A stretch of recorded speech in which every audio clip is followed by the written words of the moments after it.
And we're live. No, we're not. And we're not live. How do you do a live podcast? We just go live, man. We would just we'd be going right now. But where are we going to? Just the internet.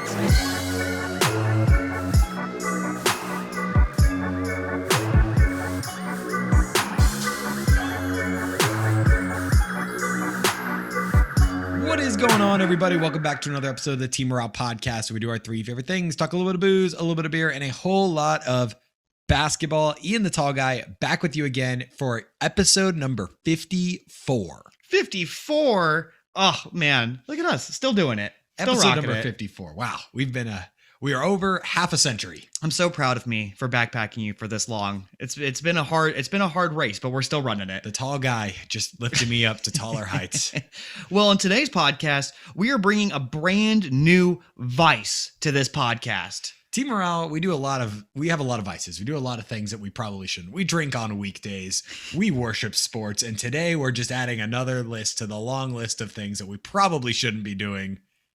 Gambling. We're gambling today. We're going to go through all of the betting odds for all of the future stuff that's going to happen in the NBA. And we're going to tell you what the best odds and the best things to bet on coming up this season. Yeah, we are going to be breaking down what Vegas has in terms of a bunch of different preseason awards that they have going. Not necessarily awards, but their preseason version of the awards, like their MVP, who do they have favored during the preseason. We'll be breaking all that down. We've got about 10 or 12 different, or not 10 or 12, probably like 6 or 7 different things that we're going to go through here. And we have 8 things we're going to go through, Ethan. We have 8? You're already bad at the numbers. We have 8 things that we're going to go through today, and we're going to go through all of the main categories as far as awards and playoffs go, and then we are going to tell you guys what we think are the best betting odds going into the season. Absolutely. Absolutely. It's going to be super fun. It's going to be another wrinkle into the Team Morale podcast that we're trying to kind of incorporate a little bit more. Is we've talked betting odds before, especially when we've done our awards races. We've kind of referenced the betting odds, but today we're doing a full-on betting odds episode. Yeah. So gotta love bringing in new vices. There's nothing more American than watching your team lose and losing money along with it, or watching your team win and winning some money with it. Ethan, you cross me as a guy that would be best off betting against the Mavericks. So then if they lose, then you win money. Oh, it's hedging your bet. You're happy either way. I'm not that guy. Either you lose your money and your team wins, or you win some money and your team loses. It softens the blow either way. Yeah, see, I'm not that guy. I'm all in. I'm either real happy or real sad. But before we get into all of that, I think that we should talk about our other vice of what we're drinking today.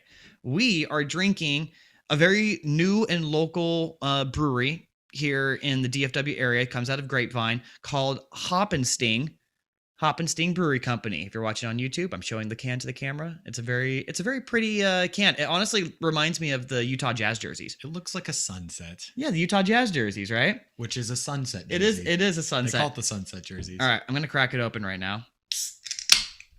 Oh, that ASMR. All right, I'm going to take my first sip here.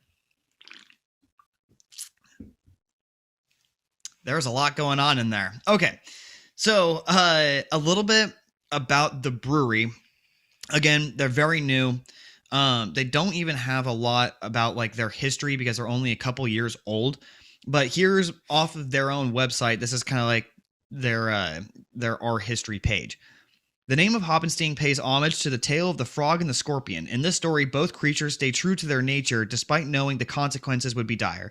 While this story does not have a happy ending, it poses an interesting question. Do we play it safe while denying what is in our hearts, or do we risk it all to do what is in our nature? And then they finish it off with saying, it is our belief that a brewery should start small. This allows the brewery to focus on the details that are extremely important to the overall quality of the beer and business. Staying small also gives us the flexibility to offer more variety rather than simply offer 3 or 4 flagship style beers. Our business strategy is to earn a reputation with craft beer consumers by making the beer they demand rather than getting by on our size, looks, or some sort of gimmick. We will grow in size only when demand warrants it and only if our quality standards can withstand it. So these are guys that I feel like they appreciate the grind.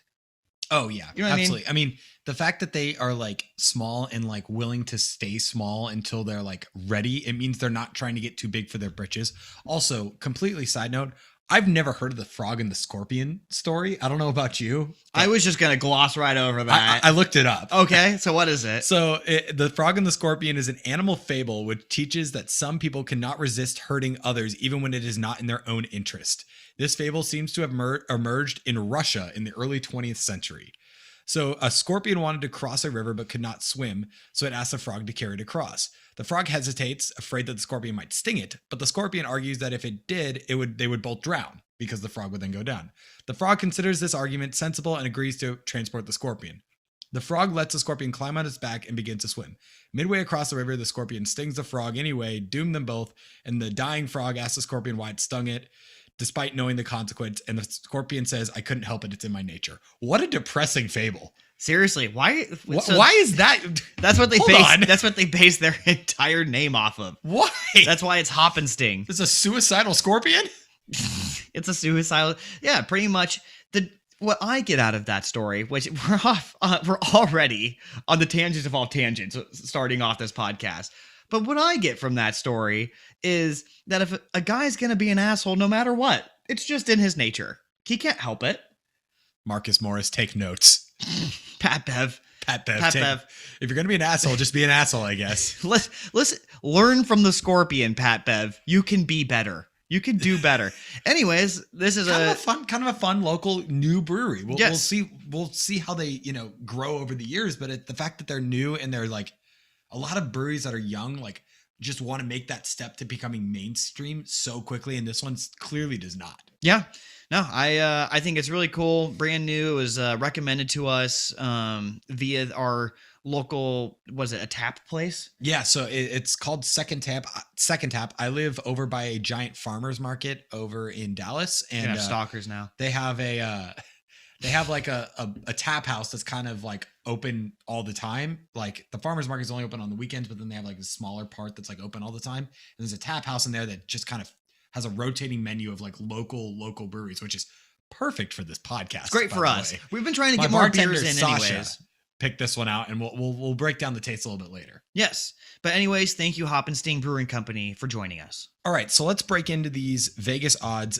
Just for reference, the site that we are using to look at our odds is called VegasInsider.com, which is a reputable source for like Vegas odds. That doesn't necessarily mean all odds are the same.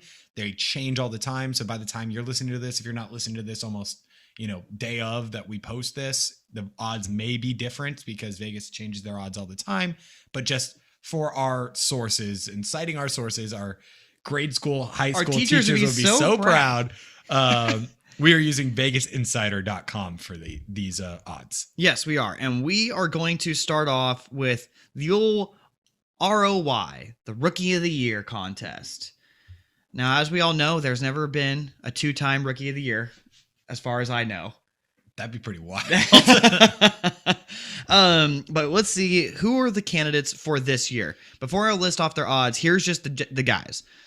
Cade Cunningham, Jalen Green, Jalen Suggs, Scotty Barnes, Evan Mobley, Alperen Sengun, Davion Mitchell, Jonathan Kuminga, James Bouknight. That is in order of their odds. And so Vegas lists out like depending on like how many players are relevant, I guess. So the fact that there's only 9 here? 1, 2, 3, 4, 5, 6, 7, 8, 9. I can't count. So 9. I gotta use my the fact fingers. that there's only 9 here, it shows that there's not that many in the Rookie of the Year, just because this year's kind of a crapshoot.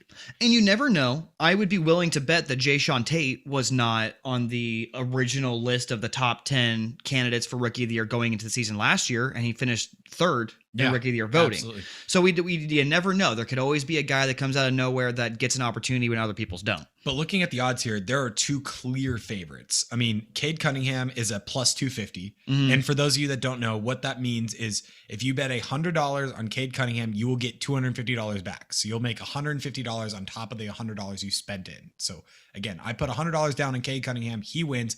I get $250 back. That's not $250 on top of my $100.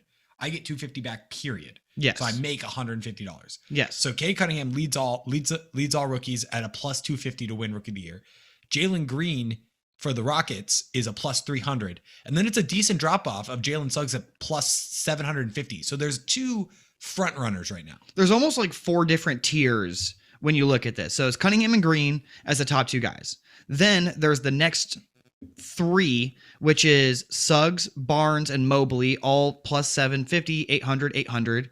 The next tier is Sengun and Mitchell, which I find really interesting. That Super interesting. Sengun and Mitchell are here in the same category with plus 1400 for Sengun and plus 1800 for Davion Mitchell. And then another drop off, which is plus 250 for each of these guys. 2,500. 2,500. I'm sorry, I can't talk. Plus 2,500 for Kuminga and Book Knight. So you kind of have 4 different tiers of guys. And Ethan, who would be, obviously you have your guys who you think are the best bets. So I want to hear who is your best bet and who's your reach bet. My best bet right now, like if I were putting money on somebody, I would take Evan Mobley plus 800. Interesting, really. I think, I mean, there's a lot of big men right now in Cleveland, but I think they're trying to roll him almost at small forward. That's what I heard. Which is kind of interesting. And it's one of those things where like it could work and it would be, he could easily like run away with this award. If he's able to, because if you look at his game, he's got a decent face-up game. His handle's good. He can shoot the ball decently. It'll be interesting to see how he can defend the perimeter at an NBA level, which will, you know, we'll see how good it is. Yeah. And generally, like the rookie of the year doesn't necessarily matter how good you defend. If you put up good numbers, you're winning rookie of the year. And that good numbers mean good offensive numbers. Yeah. Like you could be a terrible defender, score 25 points a game as a rookie and win rookie of the year. So like he could definitely do that. He's going to get shots. I mean, he's going to get shots up in Cleveland. I mean, it's going to be, you know, Sexton, Garland, and then probably him in terms of the most shots. So he's going to get an opportunity. I really like the plus 800 there. I also, another one I would like is Suggs plus 750. Yep. I like Suggs a lot. So I'm going to be less controversial than that. I'm just going to straight up think that he is going to win rookie of the year. And so I like the odds best. And I think it's Jalen Green. And a big part of that is because of the recent news that actually came out this week, which I'm glad that we're going to kind of wrap around to this, is that the Rockets are planning on getting rid of John Wall. And it's actually the plans right now is for John Wall not to play in Houston this year. And Houston's going to try to find some sort of trade partner for him, whatever it is. But Wall's not going to be a part of the team, not going to be a part of the roster. This is Jalen Green's team. As far as you said it earlier, as far as rookie of the year goes, it's who gets the best stats. I think Jalen Green is going to run away with the best stats. It could be Cunningham. I think Suggs has potential to be the best player in this entire draft, which is why I really like that pick. He may just be a better player, and that's why he ends up winning it too. But I like Jalen Green at plus 300 for my best bet. My best reach, I kind of like Book Knight. Yeah, I mean, if we're talking reaches, I also think Alperen Sengun. I think I'm saying that right. Sengun, yeah. Another Rocket almost player. Same reason, yeah. He's just going to get a lot of shots. I mean, he's more of a big man, and the Rockets have their big man in Christian Wood, but there have been rumors that he might be traded as well. And so if he gets moved and they just give the keys to these young guys, and I mean, even if he doesn't start, he could still put up really good numbers off the bench. He's a little bit of a not necessarily fully polished player yet. He's got a little bit of, he's got to put a little weight on. He's got to, add some polish to his game. So he's not a complete player like Jalen Green is. Jalen Green is an NBA player right now. Yeah. He's ready to go right now. Alperen is not necessarily there yet, but over the course of a year, I could see him really, really popping. I get a lot of Vooch vibes from Alperen Sengun. He's just like he's got a nice touch. He can shoot from three. He's got a really nice little post game. He's got a little face up, a little back to the basket. He could definitely go and fill it up. So those are our picks. Those are the guys that we like the best. Funny, none of us picked Cade, who is the odds-on favorite to win as of right now. Yeah, I mean it's hard because I think they're going to give the keys to Cade in Detroit, but the Detroit roster is so much better than the Houston roster.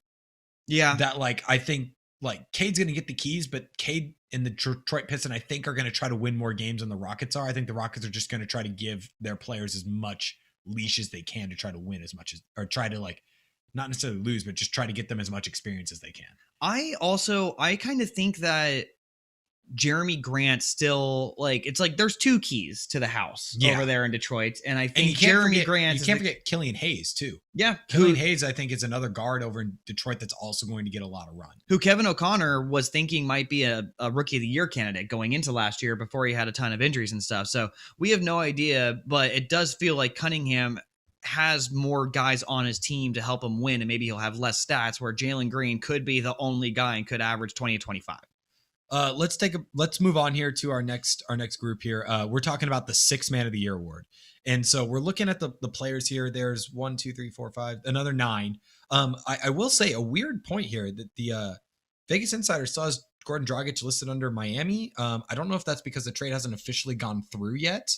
I know that there's a lot of these trades that have like been agreed upon but haven't officially like put pen to paper yet. So that might be why he's listed under Miami. But he is definitely a 6th Man of the Year award type of guy in Toronto, which again is I think why he's on this list. Yeah, I mean this was updated as of this week, so just throwing that out there. We're not looking. Oh at no, his old no. webpage. I don't think the site's wrong. I think that the trade just hasn't officially gone through. I don't think he's officially a member. I don't think they've officially announced him yet. So, anyways, Goran Dragic going to play for Toronto, as far as we know right now.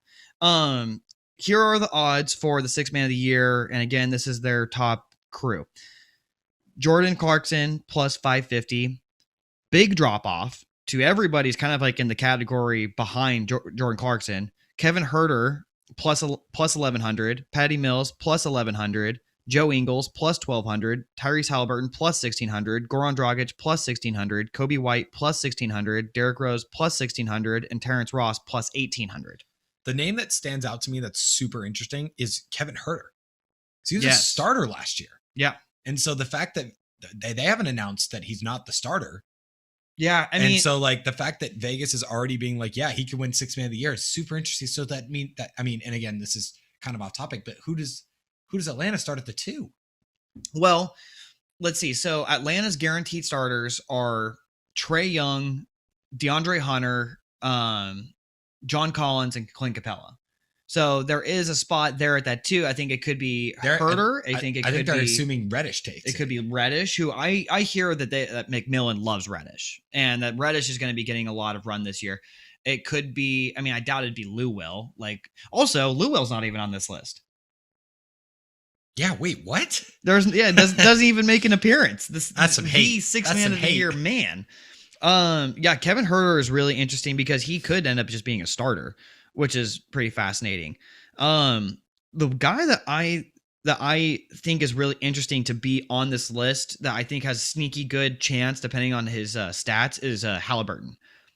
Also a guy I would assume would be starting. Yeah, there's a couple of guys on here where, Huerter's one.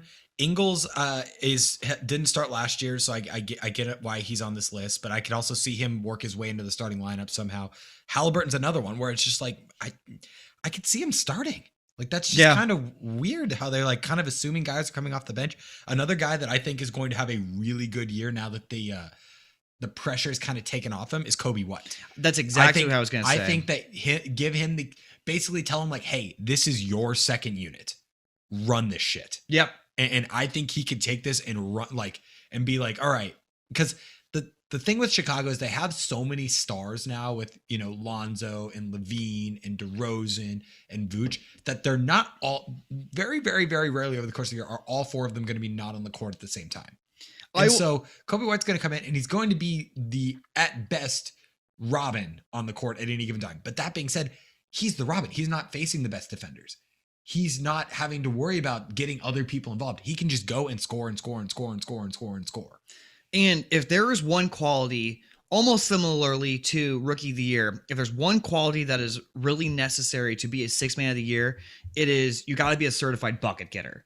You got to get you got to be able to come cold off the bench and be able to score buckets on your own, be able to isolate really well. I'm glad you mentioned Kobe White because that's actually my pick. Here, Kobe White is my guy at plus 1,600. I might even go put down $100 on Kobe White because I feel like the Bulls are going to be really good in the first place, and I think he's going to get quite a lot of run, and he's going to score a lot of points there on that second unit. Yeah, I mean, if I had to pick a guy, and this might be hard, taking the easy way out, but Jordan Clarkson, it's his award to lose, and he seems to be the next iteration of the Jamal Crawford, the Lou Will, the guard that just is just identifies as I'm coming off the bench. Found his niche. This is my thing. And I'm just going to be a 6th Man of the Year candidate, for the next several years to come. So if I were to put money down right now, I would take Clarkson. Another guy I want to mention here, Terrence Ross, has been a bucket getter for years in Orlando and is now finally like kind of getting recognized for it a little bit. Yeah. He's averaged, 20 points per game before off the bench. Yeah. A proud Portland native. Got to throw that out there every time it happens because it's not often in the NBA. Terrence Ross went to Jefferson High School at the same time I was going to high school. But yes, he has been a bucket getter for a long time. He's been very good, and Orlando's going to need guys to score, whether it's in they're starting or they're coming off the bench. So he could have some of the best stats. And Derrick Rose might have the best narrative out of everybody. If Derrick Rose has a really good season and the Knicks end up as like a 3 seed or something like that, I could totally see everyone just being like, you know what? Let's give Derrick Rose a 6th Man of the Year award. We all love the man. We all love the comeback. He doesn't have better stats than Clarkson. He hasn't been as impactful as Tyrese Halliburton, but you know what? He's got the best narrative. And that's interesting because this award, like you said earlier, doesn't necessarily go to narrative. It goes to basically the highest scorer off the bench. Yeah. But that being said, that would be a really cool story. Weird thing. Would he be the only MVP that also won a 6 man at that point? I think so. We'd have to do a little deep diving on that. But I think so. That would be kind of a crazy stat to win an MVP and then a 6 Man of the Year down the line so much later. Just a testament to the roller coaster that Derrick Rose's career has been. But let's move on here to our next grouping. This one's got less people on it. This one only has 7, but the Defensive Player of the Year award race. And it's funny, last year when we were making, we're trying to guess who's going to win each award and whatnot. It's the same suspects. It's the same guys that we would typically be talking about all the time. So Defensive Player of the Year award odds. Rudy Gobert, obviously leading the charge at plus 350. I don't know if this is a surprise to anyone at this point or not, but he came second in voting last year, but it seems like nobody wants him on their team right now. Ben Simmons is second, or is actually tied for first at plus 350. Then you have Miles Turner at plus 650, Joel Embiid plus 1,000, Anthony Davis plus 1,000, Giannis plus 1,000, and Bam Adebayo plus 1,400. So the thing with the Defensive Player of the Year award is you kind of have to be on a good team. Like you have to kind of be like, not necessarily a great team, but you kind of have to be the best defender on a good team. Or at least the best defensive team. Like Utah has always been like a top 5-ish seed, but they've always been like number 1 or 2 in defense. And so like, that's why Rudy Gobert has done it. And that's why guys like Miles Turner has never even sniffed it because, Pacers have never been a great defensive team and have never been really all that good in the last couple of years. So that's why guys like him, who you got to remember, he averaged like 5 blocks a game for the first like couple months of the year last year. And he still never even kind of sniffed the DPOY award. And so it's interesting to where like guys like him kind of get written off, but like, that's why like guys like Bam Adebayo last year never even got close, even though he had a very good defensive season. And guys like Ben Simmons really, really popped because they were a really, really good defensive team. And he was the best player on that team. Yeah. And Miles Turner is funny because he averaged like 2.5 blocks, and stats is a very big part to this. This is as much an individual award as it is a team award. Like Ethan was kind of saying, your team needs to be good. It needs to at least be recognized as one of the better defensive units, which Indiana just isn't. Indiana was in the bubble game last year, and I think they lost their first bubble game. They just kind of like underperformed all year, but the dude averaged like 2.5 blocks all season. That is the kind of stats that would lead to a guy to winning Defensive Player of the Year. So all of this being said, Ethan, who would you pick as your guy? If I were to put money down, you got to put money down on one of these odds. I'm taking a guy to repeat. I'm taking Giannis. Giannis at plus 1,000. I love. Yeah. I think he had his year of voter fatigue. He might not win a MVP, but it's not out of the realm for him to win another DPOY. He definitely he has to buckle down again on the defensive end. Last year, he had a good defensive season, but not a great one. So he'd have to really kind of rededicate himself to the defensive end, especially like he kind of got a stink about him in the playoffs where he wasn't like guarding Durant and he was like kind of got labeled as a guy who like doesn't guard the other team's best player. And so he'd kind of have to shake that a little bit. And again, there's no stats to back that up, but that's kind of the narrative he kind of got over the course of the playoffs. So he'd have to kind of shake that, but $1,000, or let me rephrase, plus 1,000 for Giannis. I'm taking that. I also love that. I'm just going to kind of like go through my thought process on some of these guys here. Rudy Gobert, voter fatigue. people already didn't want to give it to him last year because they voted fatigue, but there was no one else that really popped out. Ben Simmons, everyone's just decided that they don't like Ben Simmons. I would be stunned to see people give Ben Simmons, even if he played the same they did last year, to give him credits due and give him a Defensive Player of the Year award. Which is a bit of a shame. That's a narrative thing. That's a narrative thing, but that's a bit of a shame because he had such a good defensive year, and it won't come up in the box score or anything like that. But like, if you watched him play, his on-ball defense was incredible. Best perimeter defender in the league. Oh, by a lot. He would shut down guards like Steph Curry. He would shut down wings like Kawhi. Mm-hmm. He would shut down the point forwards like Luka. Like, he would go through and like basically your second best player would have to pop in order to beat the Sixers. Beat the Sixers because your number one option was not going to do. I mean, the way that he played defense on Trae Young in the playoffs, Trae Young still popped. Don't get me wrong. But he made Trae Young work so much harder, and he was the beneficiary, or Trae Young was a beneficiary of some tough officiating just because Ben Simmons was so big and he is so small. Mm-hmm. But Ben Simmons was in the right spot all the time. So it's a bummer that he kind of got written off, especially for his like DPOY year that he had. Yeah. So, I mean, and we don't need to get into this, but like, it wouldn't shock me for him to get it, especially if he goes to a team and just like is the number one option and just like becomes raw on the defensive end. Totally agree.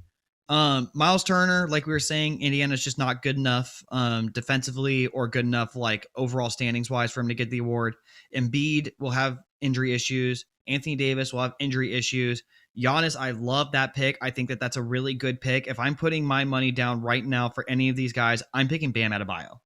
Which is the same person. We both went through like our, preseason award race winners last year. And we both picked Bam to win DPOY last year. Yeah. We didn't for our midseason award update, but we both picked Bam to win DPOY last year. Which is why I like this bet at plus 1,400. It's a high, it's kind of like a low risk, high reward kind of bet because you could win $1,300 off of a $100 bet.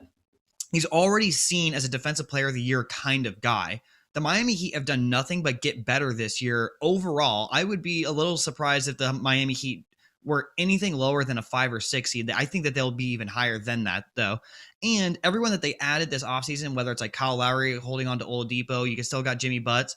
Like, it's going to be a very, very good defensive team. And Adebayo will be the centerpiece of that defensive team, which leads to, I think, with all the other stuff going on, Adebayo, I think, is a great bet at plus 1,400 to win Defensive Player of the Year. Yeah, they got some dogs. Oh, yeah. Team. I mean, between Jimmy, between Lowry, between Oladipo, they've got some dogs on the perimeter to play stop. And then you've got the like free safety back there in Bam, which is basically like, let him roam the paint, let him step up. And if you get beat, he'll step up and block shots. Like, that's just what he does. And he's quick enough and agile enough to like, if he steps up and you dump it off to like that, that dunk position spot, you know what I'm talking about? Where like a guard gets past his defender, he's driving down the lane, the center steps up to block the guard shot and he dumps it off to a little the short center corner was guarding in the short corner. Bam is quick enough, athletic enough, and agile enough to flip around and get back in time to block that shot. And there's not a lot of people in the NBA that can do that. It's big time Giannis vibes where it's like he doesn't have to, like, he gets to play free safety. So he could get big stats because he gets to play free safety. So that's my pick for Defensive Player of the Year. I think that we should move on to our last group for this segment, which is the Most Improved Player Award odds, which I actually am finding to be one of my favorite awards as the years go by. I agree with you. It's one of my favorites. And the reason it's one of my favorites is because it's one of the like least trackable to where like these players on this list right now, there could be someone who's not even on this list that runs away with the whole thing because like no one picked Julius Randle last year. Yeah. No one, no one thought he was going to do it. No one thought Brandon Ingram was going to do it 2 years ago. It's always some random guy. That being said, there is like a narrative of there's a guy who goes from being like good to being like an all-star level guy. That's the guy that they like, that the NBA likes to give the award to, is the guy. There's guys that go from like nobodies to like good players. And then there's the guys that go from like the good players to the all-stars, and they like giving it to the guys that become all-stars. And then there's even the guys that go from the all-stars that turn into superstars, and they still like to give it to the guys that go from good to all-stars, right? Yeah. So it's like Luka, that 1 year when it was between like Luka and Devontae Graham and Brandon Ingram, Devontae Graham went from being bad to good. Brandon Ingram went from being good to all-star, and Luka went from being all-star to superstar, and who won it? Brandon Ingram. Yeah, and so You know what I mean? it's always that guy that takes that step and generally becomes like his first all-star appearance type of thing. Yeah. So there's a lot more guys on this list. So I'm going to try to do this all in one breath. Are you ready?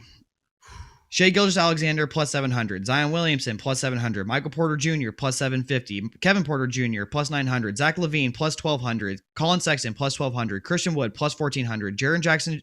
They spelled this wrong on the thing. They said Jarrett Jackson Jr. Vegas Insider. Come on, guys. Well, that's their second mistake. Yeah, come on. Jaren Jackson Jr., 1,600. Jaylen Brown, 1,600. John Collins, 1,800. Chris Boucher, 1,800. De'Aaron Fox, 1,800. A lot of familiar names on this. And I can tell you right now, I can write off several of them. Yeah, I'd agree. I can write Zion Williamson. He's been an all-star before. He's not winning this award. Zach LaVine, been an all-star before, not winning this award. Jaylen Brown, I think, is kind of already a star, not winning this award. So there's three right there that I feel comfortable, like I'm not putting money on. Oh, man.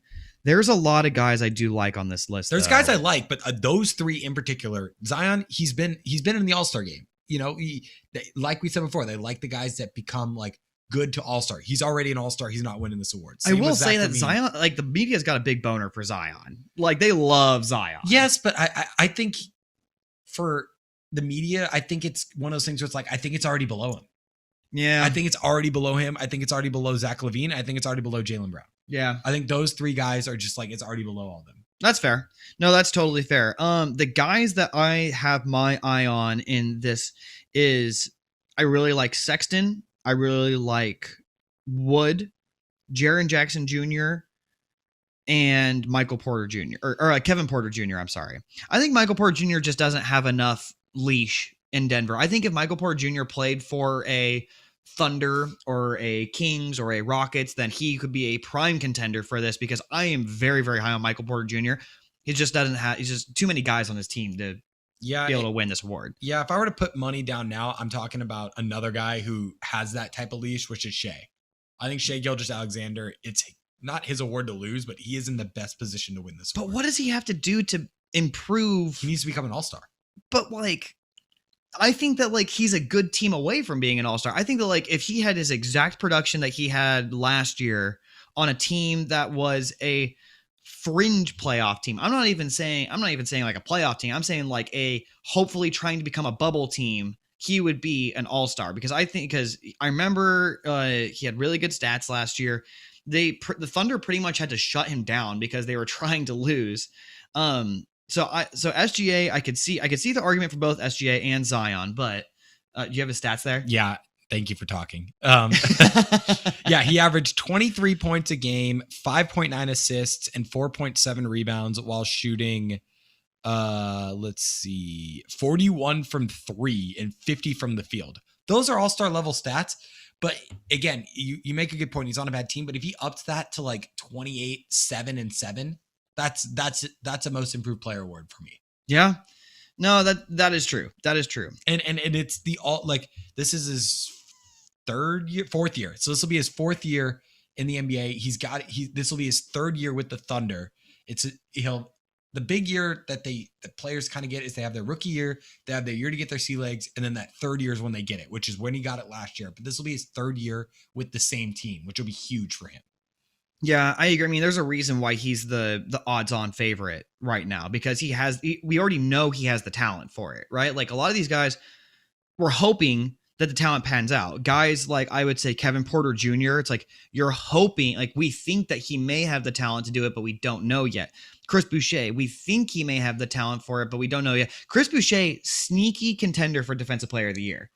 I just want to toss that out there real quick. He's sneaky. He could lead the league in blocks next year. Yeah, but so did what's his name? So did Miles Turner. So yes, sneaky contender. The problem is though, like the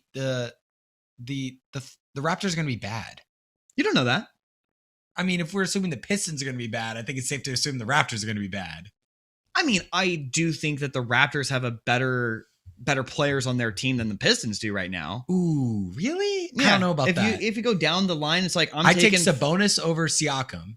Well, wait. We're talking Pacers. I'm sorry. I was thinking Pistons. Yeah, Okay. we're taking Pacers. Yeah, you said Pacers, and then my brain went a totally different way. Okay. You know what? I'll still go down this list with you. Okay, So I'm taking Sabonis over Siakam. I'm gonna say that's a wash. They're both fringe all-stars. Really? They're both fringe all-stars. Sabonis has been a 2-time All-Star. Siakam's been a 2-time all-star. He has not been a 2-time All-Star. Surely he's been a 2-time all-star. Look this up. Okay. Anyways, continuing down this list, I will take LeVert over Van Vliet. LeVert over Van Vliet. Well, it would be LeVert versus who's their small forward right now? Anunoby. I'm taking Anunoby. LeVert. I would say that's pretty wash. Ooh, no, I'm taking Anunoby's LeVert. a much better defense. You know what? Okay, LeVert was hurt all last year. Give him a healthy season, and then I'm taking Brogdon over Van Vliet. I'm taking they're going 3 for 3. Okay. Hold on. I'm finding the Pascal. He is a one-time All-Star. Fine, you win. Sabonis. You know what? Okay. Either way, yes, I am with you that it's a long shot because the team may not be very good. Anyways, who is your pick was SGA? Was that your guy? I like SGJ. I like SGA. I think another guy for most improved would be Christian Wood. Given the amount of shots he's going to get in Houston, it's the same thing. Where like Houston's just going to give a ton of shots to their young guys, and he's one of the young guys, and he could definitely put up numbers to be an all-star. And it's super hard to become an all-star in the West, but if there's a way to do it, it's to do it via the big man because there's so many good guards in the West. But if you look at the big man in the West, there's, AD's a lock if he's healthy. Jokic is a lock. Outside of that, you have Zion, who, did it last year, didn't do it the year before. You have Ayton, who probably is going to be close to a lock this year. But like outside of that, there's a lot of openings. So I'm going to go along the same lines as you as far as like a big that I think can make the jump from good to all-star. And I think I'm going to go with Jaren Jackson because I think that Jaren Jackson really does have all-star potential.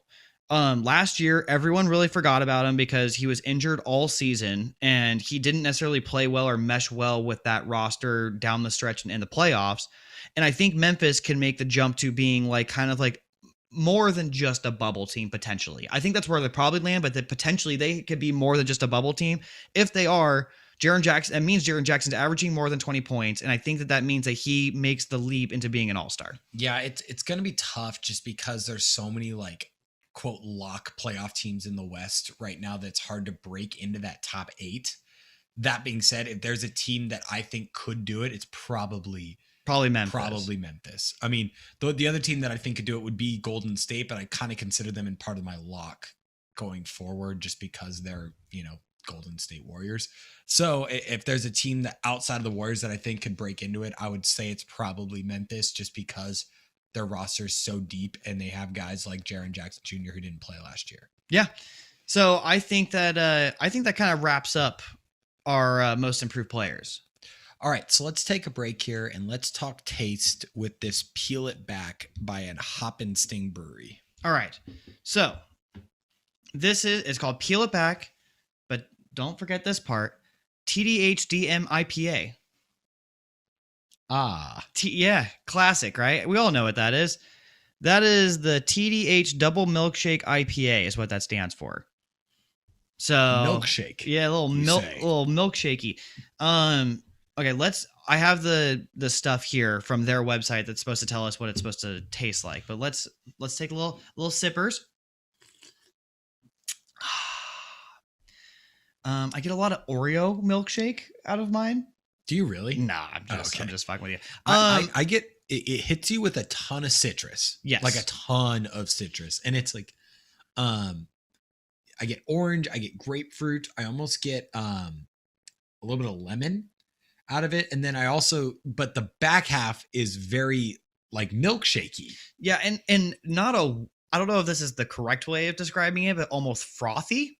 Yeah. You know what I mean? Like it's like it is a little thick. And I almost feel like that's why they tried to overcompensate with so many citrus flavors. Cause you're right. I think they probably threw some lemon in there, and they threw some grapefruit in there, and they threw some extra citra in there, and it's like all because like it has that very like extra foamy, like frothy kind of like back end to it, and so they wanted to like overcompensate with the other because it's like two contrasting different styles. With Yeah, that. yeah. I'm not gonna lie. I wouldn't call it a home run. It's a little almost like contrasting. Like the front end and the back end are almost disjointed just because they're so different. Yeah. But neither are bad. It's just like you go from one extreme with like extreme citrus to the other extreme with there's like, again, almost like a milkshake. It's got a milkshake aftertaste, which again, neither are necessarily bad things, but when you put one after the other, it's a little interesting. Okay, so here is the it's not necessarily the content, but this is how their own website describes it. This is our double milkshake IPA. It is a triple dry hopped with Citra, Mosaic, and Solero hops.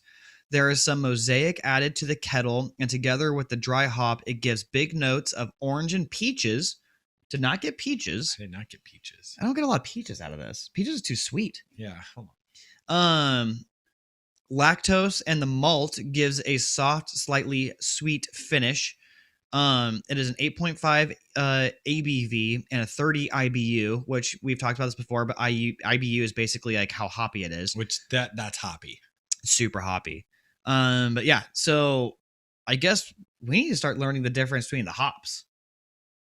If we're going to be doing these local beers with all the IPA, I'm going to start learning because like they put 3 different kinds of hops in, one of them being Citra, and which I would bet being like that's the leading hop that is in this beer because it is very citrusy. I was about to say, because like I must be used to drinking a certain type of hop because like I would not have guessed that this had a 30 IBV or whatever it is. IBU, yeah. Yeah. I've actually heard it IBV too. I think it's both ways. Yeah. I've heard it both ways. Yeah. Yeah. It's the same for you. Anyways, but then like I don't get peach, which is interesting, but I do get the lactose and the milk at the end, which is just, it's kind of off-putting in a beer. I'm not gonna lie. I find the milk in my beer slightly off-putting. Like it's not like tea where it adds. It's a little interesting. Again, if it didn't punch me in the face with citrus first, maybe I'd like it more. But like I don't mind the citrusness at all. Like I think it tastes good. But then when you get to the aftertaste, you're like, oh my god, milk. Why is there milk? I am right now, as of episode 54, instituting a new aspect to this. I'm gonna start rating these. And you can join me if you would like. Out of 10. Yes. We're starting a rating out of 10. Okay. Yes, a rating out of 10, almost like Barstool Pizza. Like I want to hear like a point. Like so here's what I have. So is it out of 10 or out of 5? It's out of 10. Out of 10. Okay. I am here. One more sip. Okay. One sip. Everyone knows the rules. I'm gonna give it a 7.2. A 7.2. Yes. That is. And I'm gonna say like I'm gonna be kind of picky about this. If I'm giving you a 10, that means it's like the best beer I've ever had. I feel a 7.2 is generous. Oh wow. I feel like it's generous. All right. I would give this one a 6.3. 6.3. 6.3. All right. We need to start keeping track. We'll start keeping track of these. Okay. I think we're gonna institute the rating thing going forward. But no slap on it. It actually is good. I gave it a 7.3. I think it's very citrusy. If you like that kind of flavor, then you'll definitely like it. For the up and coming Hoppensting Brewery, give it a shot, guys. Yeah. Again, as much as I said it was, not great, it's a good beer. Like it's not bad. It's just, I feel like it's a little disjointed. And it's also like, if I'm rating these, I'm going to be picky. Yeah. Like I'm going to be a harsh critic. I'm the Simon Cowell of alcohol, ladies and gentlemen. I'll be the Randy Jackson. They're like, you guys, it's not that bad. It's a no for me, dog. It's a no for me. It's a no for me, dog. All right, let's jump back into these. We've got 4 more things. Vegas odds that we're gonna go through here. I was like, I forgot the word odds for a second. 4 more things. I was about to say 4 more Vegases, and I was like, that's not right.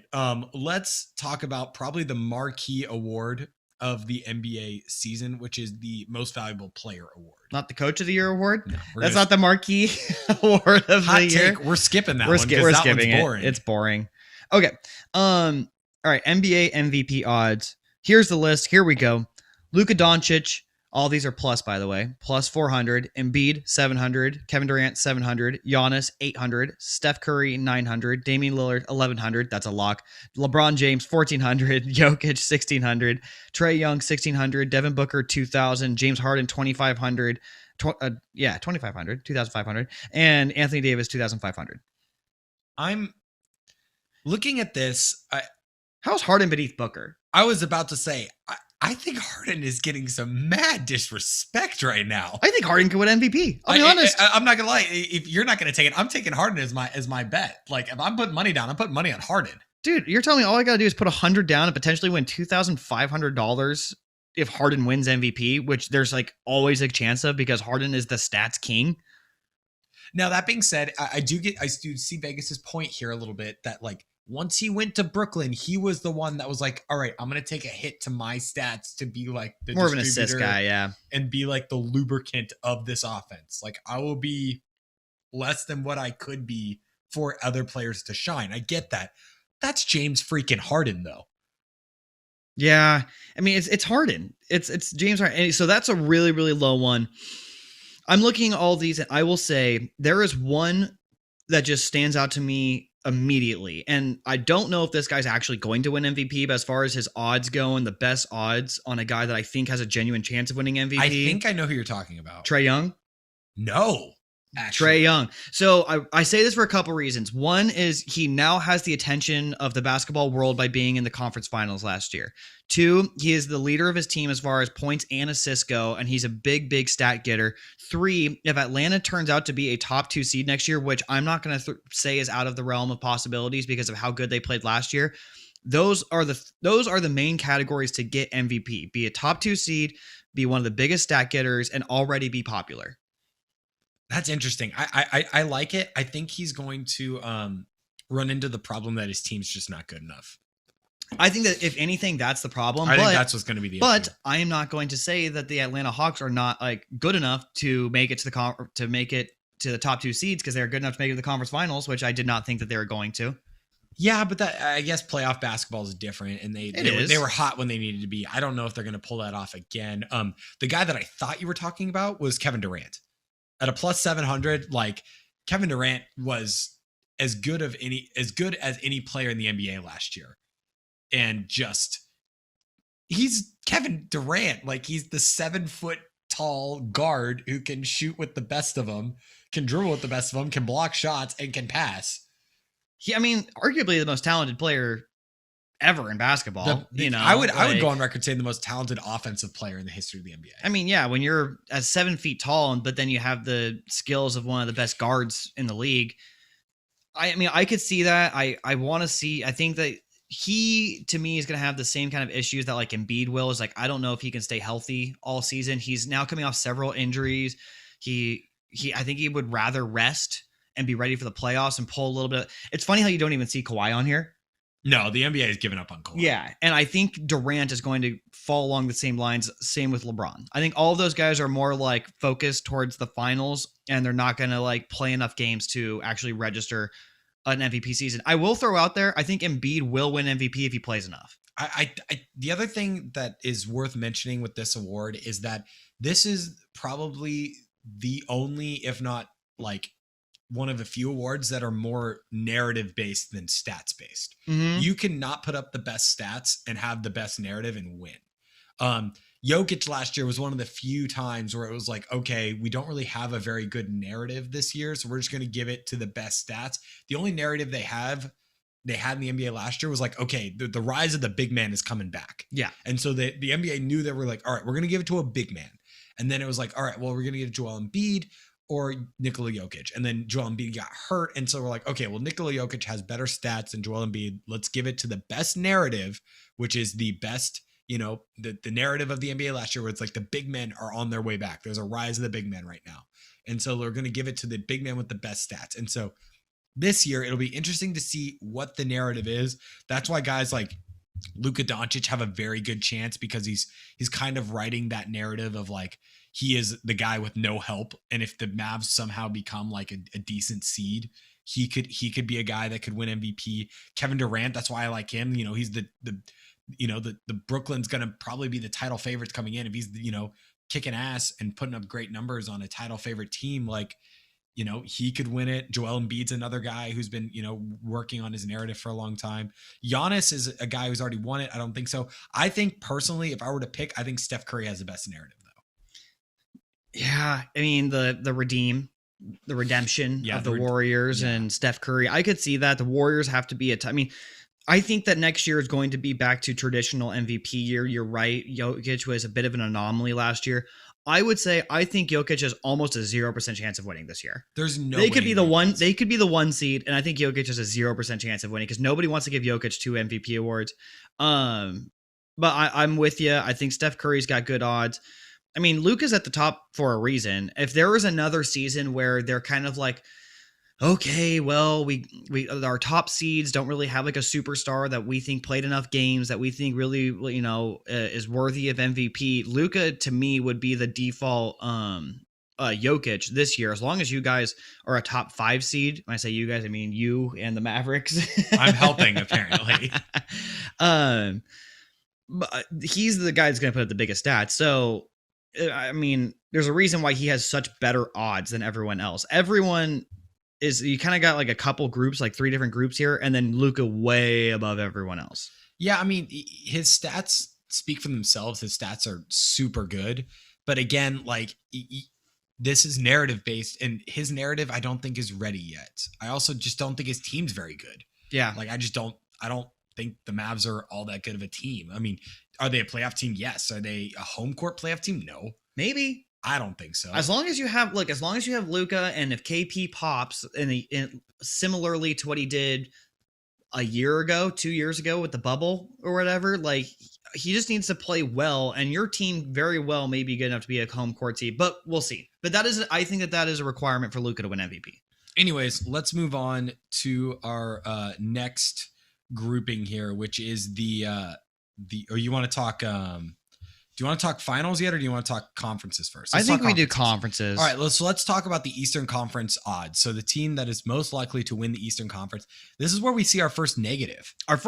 So we should explain, when you see the first one, we're just going to say Brooklyn Nets for the Eastern Conference is the heavy favorites to be the number 1 seed next year with a minus 125. And what that means betting wise is you have to bet $100 to make or you got to bet $125 to make $100, which basically means you won $25. You got to bet $100 to make $25. Yeah. So if you were to bet $100 on the Nets to win the East, you get $125 back.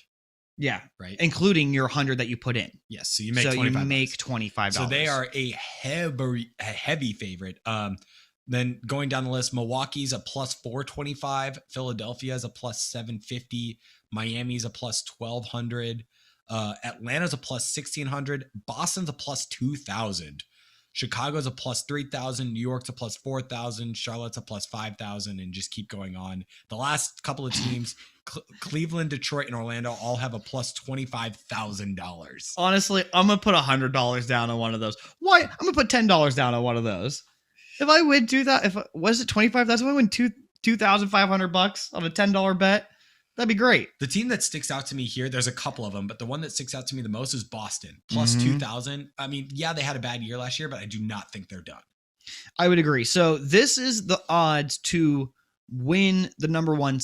Wait. To get the number 1 seed. Yes. To get Eastern Conference odds. Yeah. Yes, so to get to number 1 seed by the end of the season. Not necessarily win the Eastern Conference at the end of the playoffs, but to get the number 1 seed. So obviously the Brooklyn Nets are the top seed, right? I mean, James Harden, Kyrie Irving. It's theirs to lose. It's theirs Kevin to Durant, lose. The great Patty Mills. Like how do they not get the first seed outside of what happened exactly last season, where none of them could play the entire time, and then they end up becoming the 2 or 3 seed? If that is the situation, now you're looking at the 76ers, who they're the number 1 seed. They were the number 1 seed last year. Philly? Yeah. They were the number 1 seed. I remember that. So Sixers are sitting at a plus 750, even though they were the number 1 seed last season. But the question is Ben Simmons. The weird one to me, and yeah, we're talking Philly, which is a weird one, but I'm looking at this list. The weird one to me, Miami's a plus 1,200, the 4th best odd to win the East. I believe it. Really? I believe it. I'm high on Miami. Ahead of teams like Chicago and Boston? I'm high. I don't think so. So I don't think so. I will say I think that Boston has the highest ceiling because they've already been good enough to make it to the conference final several times but with isn't the this roster just betting that they on have. ceilings? Yes, so you are betting on ceilings, which is why I like Boston. I think you might choose them too, but I have Boston as like my favorite low tier bet on this. My favorite top tier bet is the Bucks coming off actually, the championship hangover is a thing. It is a thing. The championship hangover is a thing. Especially when you win the championship and you realize how little the regular season actually matters. Yeah, and then you're like, because that's what the Bucks did last year. They're like, we're just gonna like kind of like tinker throughout the like regular season, like figure out some like different schemes and stuff come playoffs, and then they end up winning. So they'll probably do the same thing this year. Oof. I don't want to put out I'm not putting money on the bets. I'm not betting $100 to win $25.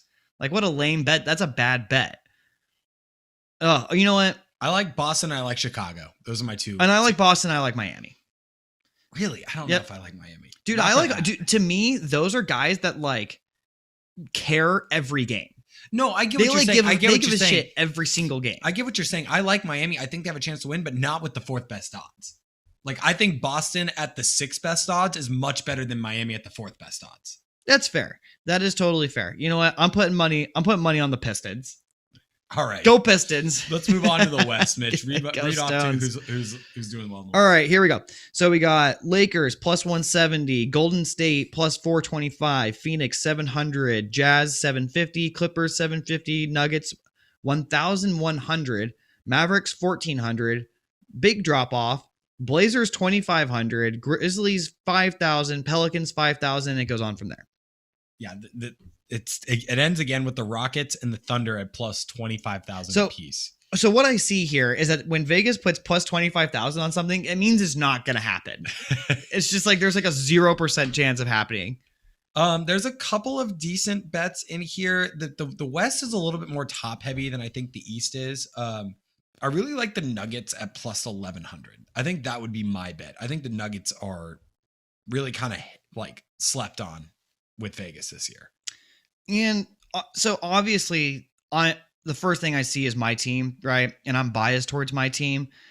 And I just think that we should be closer to where the Mavericks are, the Blazers. The Blazers. I think that the Blazers should be closer to where the Mavericks are, and I think the Nuggets should be closer to where the Clippers are. I think that the Nuggets should be closer to more of a plus 750 where they're at a plus 1,100 right now. And I think the Blazers at plus 2,500 should be closer to like a plus 1,500. In my opinion. Yeah, I mean, I think that's all fair. I mean, I don't think it really matters. I don't think the Mavericks or the Blazers are going to win the West this year. Did we think the Suns would? I actually did. If you remember, we had a whiskey bet on that. You did not think they were going to win the West. I thought they were going to be the 2 seed. Yeah. Okay. Well, you thought that they were going to be really good, but you bet that we had a bet that I thought they'd be the 2 seed. Yes, we did have. Was it a 2 seed? Yes. I thought it was a top 4 seed. No, I thought they were going to be the 2 seed. The bet was the Hawks were going to be a 4 seed. Man, we're right about both of them. I was. Anyways, I don't think it really matters. I do not think the Mavericks nor the Blazers are going to win the West this year. That being said, I think the Nuggets definitely could. You know what? I'm taking the Jazz. Plus 750 for the Jazz. They're the 1 seed this year. I think that they're the type of team that really cares about the regular season. I think that they realize that I don't want to say this is the last run that they're going to make, but like they know that Conley is certainly getting older. They know that Ingles is getting older. A lot of their core pieces are starting to age out. And I think that they're going to put a real hard effort into the entire regular season. I think I would be putting plus 750 on the Jazz. Another weird one that seems weird after the last couple of years, the Golden State Warriors have the second best odds to win the West at plus 425. I don't believe in the Warriors. You know, the We Believe Warriors. I just don't believe in them. You don't believe in the Warriors at all. I mean, I wouldn't say at all. Like, I can certainly see them being good, but I feel as though Draymond has taken several steps back in the last couple of years. I feel like we don't know what Klay is going to look like 2 years removed from his last basketball game. Several injuries removed from his last basketball game. And Steph Curry is only 1 year older. Was he like 34 this year? You know what I mean? Like these guys are getting older, and obviously they have the talent. Like they were one of the greatest dynasties in the history of basketball. If anyone can pull this off, it would be them. I personally just think that they are more ready to be a middle tier 3-4 seed team than to be the dynamic dynasty warriors that they were beforehand. Yeah, and speaking of the Warriors, let's move on here to the 2022 NBA Finals odds, which has the Warriors very high. Holy smokes. You're not wrong. Okay. We'll just go through these right here. Okay, all of these are pluses, by the way. So Brooklyn Nets 240, Los Angeles Lakers 400, Warriors 900, Bucks 900, Suns 1500, Jazz 1600, Clippers 1600, Clippers 1600, Sixers 1600, Nuggets 2200, Heat 2500, Mavericks 3000, Hawks 3500, Celtics 4000, Blazers 5000, and then there's a bunch of other ones. Worth saying here, the Bulls are a plus 6,600. And then there's a big drop off. Yeah, after that, there's a big drop off. But I mean, there's a couple of teams that really stand out to me. One, again, being the Nuggets at plus 2,200. This team was in the Western Conference Finals 2 years ago. And if they didn't lose Jamal Murray last year, they could easily be in the NBA Finals and win the whole thing this year. I really, again, like the Celtics at plus 4,000. And then the Bulls at 6,600. They're probably the winners of the offseason. I think they could definitely repeat. They're not repeat, but when follow up on their success and like. Do you really think the Bulls can win a championship? Like, like genuinely? I think so. Really? I definitely think so. Okay, I think that there's a handful of teams that have a real chance at a championship. It is the Nets, the Lakers, the Bucks, the Clippers, and the Sixers. I think that to me, those are obviously anything can happen, right? I think the other teams that would be on the next tier would be the Warriors, Suns, Jazz, Nuggets, Heat. And if Luka goes off, I'll put the Mavericks in there. But to me, those are the teams that have a genuine chance. If there's one team that's really low that might have a chance, it's the Celtics. But I still don't think that they have much of a chance. But it's those top 5 or 6 teams are the only ones I think really genuinely have a chance at the championship this year. Really? Mm-hmm. I mean, I think people surprise all the time. I mean, not championship wise though. We always. I mean, the Suns weren't anywhere in this last year, and they were in the finals. They were in the finals, but I don't think that they're going to win the championship. Wow. Yeah. Not hating, fun. Not hating, man. I'm just saying. Mitch is not playing around with his bets, y'all. No, when it comes to money, I mean business. All right. No, because honestly, what we usually see is one of the top teams end up winning the championship. I picked the Bucks preseason to win a championship. Most people throughout the season did not think that they had a genuine chance. So it usually comes down to those top teams. Those are kind of my top teams. If I had to make the bets, I'm making the bets on. Man, this is honestly hard, man. I don't know because I don't want to bet on the Nets. I feel like I'm rooting for the Empire if I'm betting on the Nets. Same with the Lakers, but they are the odds on. Does it feel like a Nets Lakers finals to you? It does. Right? It does. It's like the NBA's already barring decided. A foregone conclusion. The only team that I think could really, really, really rival them is if somehow the pieces in Chicago fit together stupid well. You're that high on Chicago. I'm high enough on Chicago. They're like the Suns of last year. I think they've added a couple of pieces, and it could not work. Just like Chris Paul could go to Phoenix, and it could have not worked and could have flopped. But I mean, I think the pieces there are pretty well put together. Now, I very well could see them being a top 4 seed. I don't know if I could see them making a run past the semifinal. Maybe like the Hawks, they could make a conference finals type of thing. I will say if it's not the Nets or the Lakers, I'm putting my money on the Bucks. Really? Championship pedigree. I think I'm putting if I were to bet money, again, this is not who I think is going to win, but if that is the most bang for my buck bet, I think I'm putting the Nuggets. At plus 2,200, I'm betting on the Nuggets. I do love that bet. I think that the Nuggets have a chance. But you're betting the Milwaukee plus 900. But Milwaukee plus 9. If I'm not picking the Nets or the Lakers, I'm picking Milwaukee plus 900. Which is weird because the Warriors have the same odds. Dude, they're very high on the Warriors. The Warriors are just such a mystery to me. what does Wiseman look like? What does Wiggins look like? What does their bench look like? What does Klay Thompson look like? Is Draymond going to go back to be like, he's a great defender, but does he go back to being like that defensive stalwart, like amazing glue guy defender like he was in their dynasty years? I don't know. Well, that wraps up our first betting odds podcast. We will get better at these. We were a little clunky with our like understanding of the whole bets thing, but as we learn more about betting over here at Team Morale was such a pure place, and then we discovered sports gambling, y'all. I'm planning on losing a lot of money this year, people.